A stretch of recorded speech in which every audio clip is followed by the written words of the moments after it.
আসসালামু আলাইকুম everyone, welcome back to my channel. বরাবরের মতো আজকেও চলে এসেছি নতুন একটা ভিডিও নিয়ে। আজকের এই ভিডিওটিতে আমি আপনাদেরকে দেখিয়ে দিব কিভাবে আপনারা মাত্র 14 গেরা কাপড় ব্যবহার করে এমন সুন্দর টপস তৈরি করে নিতে পারেন 6 থেকে 7 বছর বয়সী মেয়ে বাবুদের জন্য। তো এরকম সুন্দর নতুন নতুন ভিডিও পেতে অবশ্যই আমার চ্যানেলটিকে সাবস্ক্রাইব করে রাখবেন এবং পাশে থাকা বেল আইকনটিকে অল সিলেক্ট করে রাখবেন, তাহলে আমি ভিডিও ছাড়ার সাথে সাথে আপনার কাছে নোটিফিকেশন চলে যাবে।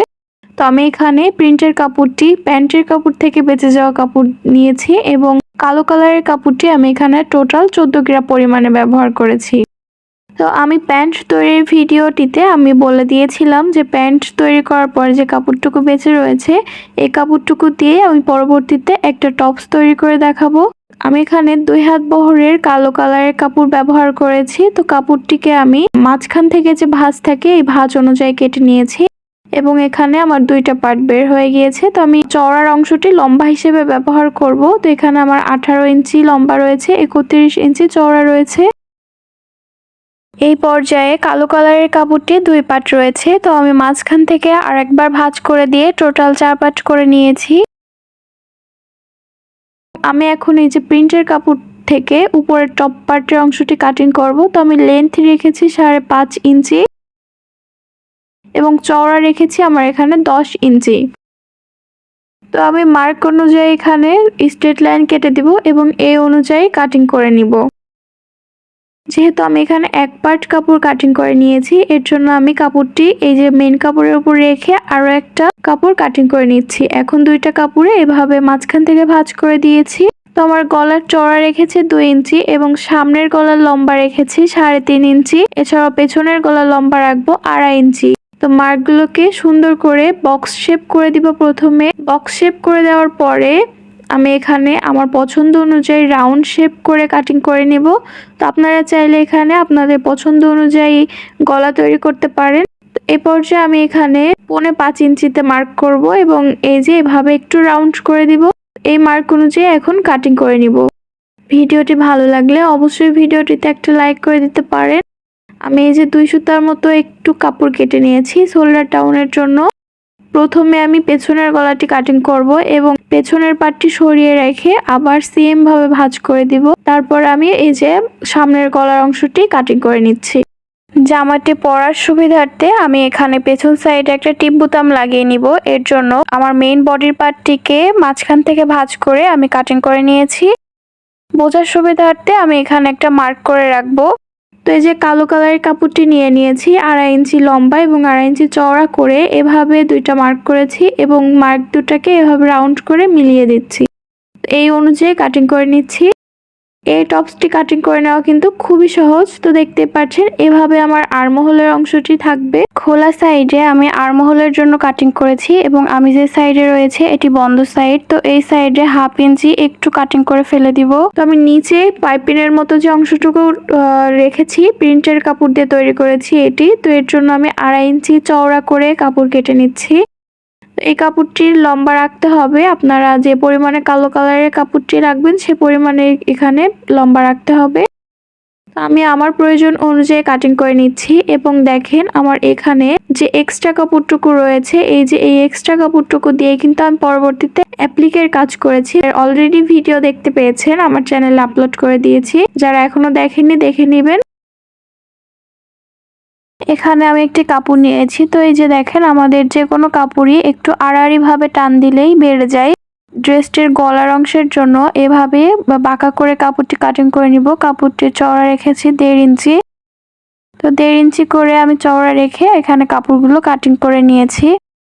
প্রথমে টপ পার্টের পেছনের পার্টটি নিয়ে নিয়েছি এবং এই যে দেখেন আমি এখানে একটা টুকরা কাপড় ব্যবহার করেছি। এটির লম্বা রয়েছে 4 ইঞ্চি এবং চওড়া রয়েছে 3.5 ইঞ্চি। আমার মেইন বডির পার্টটি সোজা সাইডে রেখেছি এবং পট্টির কাপড়টি উল্টা সাইডে রেখে এভাবে 1/2 ইঞ্চি গ্যাপ দিয়ে সেলাই করে নিচ্ছি।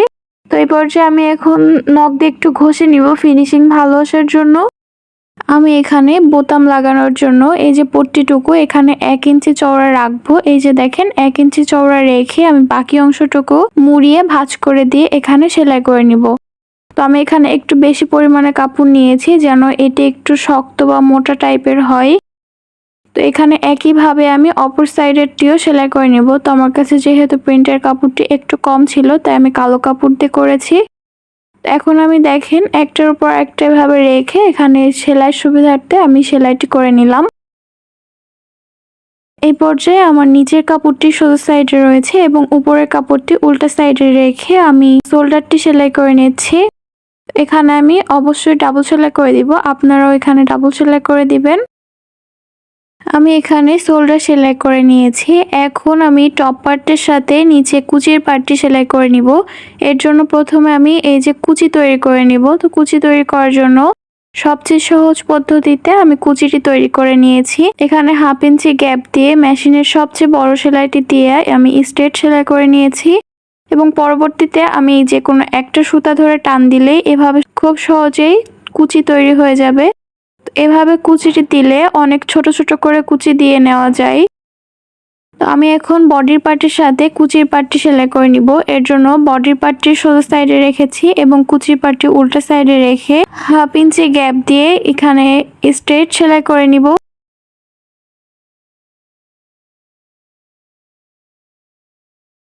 এখানেও অবশ্যই ডাবল সেলাই করে দিতে পারেন এবং আমি পরবর্তীতে এই যে উপর থেকে একটা চাপ সেলাই বসিয়ে দিয়েছি। ভিডিওর কোথাও কোনো কিছু বুঝতে না পারলে কমেন্ট করে তা জানাতে পারেন, তাহলে আমি আপনাদের বুঝিয়ে দেওয়ার ট্রাই করব। খুবই অল্প পরিমাণে কাপড় ব্যবহার করে আমি এখানে টপসটি তৈরি করে নিয়েছি। আপনারা চাইলেও খুব সহজেই তৈরি করে নিতে পারেন এই ধরনের টপস। তো এগুলা গরমের জন্য অনেক বেশি ভালো। একইভাবে আমি এখানে আরো একটি কুচির পার্ট সেলাই করে নিয়েছি। তো আমি এখানে একটা সুন্দর লেস ব্যবহার করেছি। আপনারা চাইলে আপনাদের পছন্দ মতো লেস ব্যবহার করতেও পারেন অথবা স্কিপ করতে পারেন। তো আমি এখানে লেসটির দুই সাইড থেকে স্ট্রেট সেলাই করে দিয়েছি। এখানে একটু ভালোভাবে খেয়াল করবেন প্লিজ, আমার এই যে বাঁকা করে কেটে রাখা কাপড়গুলো আমি কিভাবে একসাথে জড়িয়ে লম্বা করে নিচ্ছি। তো এভাবেই খুব সহজেই কিন্তু ছোট ছোট টুকরা কাপড়গুলো একসাথে জড়িয়ে লম্বা করে কাপড়টি তৈরি করে নেওয়া যায়। তো আমার এক্সট্রা কাপড় বা বাড়তি কাপড়গুলো আমি কাটিং করে ফেলে দিয়েছি। এখন আমি আমার বডির পার্টটিকে উল্টা সাইডে রেখেছি এবং এই যে বাঁকা করে রাখা কাপড়টি আমি 1/2 ইঞ্চি মতো মুড়িয়ে ভাঁজ করে দেন তারপরে আমি দুইটা কাপড় একসাথে ধরছি এবং 1/2 ইঞ্চির একটু কম অংশ কাপড় গ্যাপ রেখে এভাবে সেলাই করে নিচ্ছি। তো যেহেতু গলার অংশের রাউন্ড, এর জন্য আমাদের ছোট ছোট করে কাট বসিয়ে দিতে হবে। তো আমি এই পর্যায়ে আমার পাইপিনের কাপড়টিকে 2 বার মুড়িয়ে ভাঁজ করে দেন আমি এখানে একটা চাপ সেলাই বসিয়ে নিব। যে কোনো রাউন্ড অংশে এভাবে আমরা যদি কোনো কাপড় দিয়ে সেলাই করে নিতে চাই তাহলে অবশ্যই আমাদের কাপড়টিকে বাঁকা করে কেটে নিতে হবে, তা না হলে কিন্তু আমরা কোনোভাবেই সেলাই করতে পারবো না বা ভালো ফিনিশিং আসবে না। তো আমি গলাতে যেভাবে পাইপিনটি লাগিয়ে নিয়েছি একইভাবে আর্মহোলের এখানেও পাইপিনটি লাগিয়ে নিয়েছি। এর জন্য আর আপনাদের ভিডিওতে দেখালাম না। তো দুইটা সাইড একসাথে ধরে 1/2 ইঞ্চি গ্যাপ দিয়ে এভাবে আমি সাইডের অংশটি সেলাই করে নিচ্ছি। তো এই পর্যায়ে আমি এখন নিচের প্রিন্টের কাপড়টি সেলাই করে নিব। এর জন্য যেহেতু এখানে টুকরা কাপড়, তো আমি সেলাই করে জড়িয়ে নিচ্ছি। আপনি যদি স্কিপ ছাড়া ভিডিওটি মনোযোগ সহকারে দেখে থাকেন তাহলে আমি আশা করছি আপনিও খুব সহজেই এভাবে ড্রেসটি তৈরি করে নিতে পারবেন। মেইন পার্টটিকে সোজা সাইডে রেখেছি এবং পট্টির কাপড়টিকে আমি এখানে উল্টো সাইডে রেখে 1/2 ইঞ্চি গ্যাপ দিয়ে স্ট্রেট সেলাই করে নিব সম্পূর্ণ ড্রেসটিতেই। তো আমার সেলাই করা হয়ে গিয়েছে। এখন নখ দিয়ে একটু ঘষে নিতে পারেন ভালো ফিনিশিং আসার জন্য। তো এই পর্যায়ে আমি এই যে কাপড়টিকে আমি 1/2 ইঞ্চির একটু কম অংশ ভাঁজ করে দিব, দিয়ে এভাবে সুন্দর করে সেলাই করে নিব। তো আপনারা এখানে চাইলে আপনাদের কাপড় যদি বেশি পরিমাণে থাকে তাহলে কুচি দিয়েও তৈরি করে নিতে পারেন, বা আমি পরবর্তীতে চেষ্টা করব কুচি দিয়েও একটা এই টাইপের টপস তৈরি করে দেখানোর। পট্টির কাপড়টি লাগিয়ে নিয়েছি। এখন আমি দুইটা সাইডের কাপড় এভাবে একসাথে ধরে 1/2 ইঞ্চি গ্যাপ দিয়ে স্ট্রেট সেলাই করে দিব। তো আমি অফ ক্যামেরা এখানে একটা টিপ বোতাম লাগিয়ে নিব। কথা বলতে বলতে ভিডিওটির একদম শেষ পর্যায়ে চলে এসেছি। ভিডিওটি ভালো লাগলে অবশ্যই ভিডিওটিতে একটা লাইক করে দিবেন এবং নতুন নতুন ভিডিও পেতে অবশ্যই আমার চ্যানেলটিকে সাবস্ক্রাইব করে রাখবেন। পাশে থাকা বেল আইকনটিকে অল সিলেক্ট করে দিতে পারেন, তাহলে আমি ভিডিও ছাড়ার সাথে সাথে নোটিফিকেশন পেয়ে যাবেন। ভিডিওটি ফেসবুক পেজ থেকে দেখে থাকলে আমার পেজটিকে ফলো করে দিতে ভুলবেন না।